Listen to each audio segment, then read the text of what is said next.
लाल परी की कहानी। सालों पहले परियों की नगरी में लाल परी रहती थी। कुछ दिनों बाद महल में एक जश्न मनाने के लिए सब लोग तैयार हो गए। अभी किसी बात पर रानी परी ने लाल परी को महल से बाहर निकल जाने का आदेश दे दिया। इस बात से उदास होकर लाल परी महल से उड़कर धरती पर आकर एक बाग में छिप गयी। उस बाग में बहुत सारे बच्चे खेल रहे थे। लाल परी छिपकर उन बच्चों का खेल देखने लगी और उन बच्चों को हंसता खेलता देखकर अपना दुख भी भूल गयी। तभी बाग में खेल रहे सोनी नाम की एक लड़की की नजर लाल परी के सुनहरे लाल पंखों पर पड़ गई। सोनी को लगा कि शायद ये कोई फल है और वह उसे लेने के लिए उसके पास चली गई। सोनी ने वहाँ पर जब लाल परी को देखा तो वह चौंक गई और खुशी के मारे चिल्लाने लगी। सोनी की चीख सुनकर बाग में खेल रहे सभी बच्चे भी उसके पास आ गए। सुंदर लाल परी ने लाल रंग के कपड़े पहने हुए थे, उसके पंख भी लाल थे और उसने चमकता हुआ लाल रंग का सिर पर ताज भी पहना हुआ था। सब बच्चों को देखकर लाल परी ने सबको अपना परिचय दिया।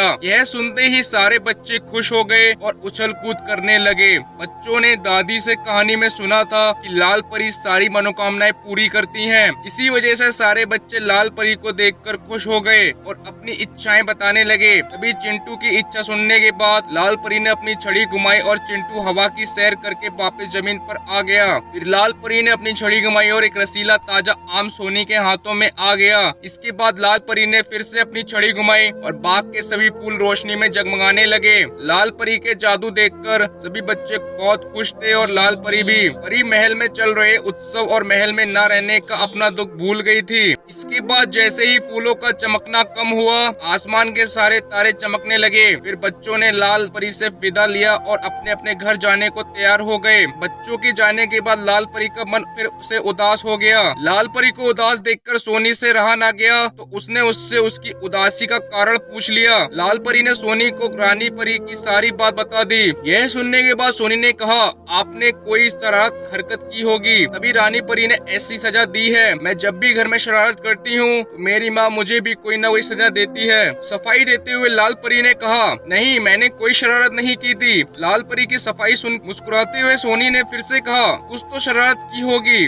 इतना सुनते ही लाल परी ने अपनी छड़ी और नजरें सोनी से चुरा ली। नजरें नीची करते हुए लाल परी ने कहा, हाँ, मैंने एक शरारत की थी। नोटू बौना सीढ़ी पर खड़ा होकर परी महल से सबसे ऊंची घड़ी की सफाई कर रहा था। मैंने सीढ़ी को हिला दिया था। डर के मारे वह घड़ी की सुई पकड़कर उसी पर लटक गया और परी महल के सबसे बड़ी घड़ी की सुई टूट गई। उस घड़ी की सुई टूटने के कारण घड़ी रुक गई और परी लोक में सब रुक गया था। इसके बाद रानी परी ने अपनी जादू से सब ठीक किया और इसी वजह से गुस्सा होकर उसने मुझे महल से बाहर भेज दिया, जबकि इसमें मेरी कोई गलती नहीं। सारी गलती नोटू बौने की थी। लाल परी की बात सुनकर सोनी ने कहा, मेरी माँ कहती है कि अगर हम अनजान होकर कोई गलती करते हैं तो उसके लिए माफ किया जा सकता है, लेकिन अगर जानबूझकर कोई गलती की जाए तो उसके लिए सजा देनी चाहिए।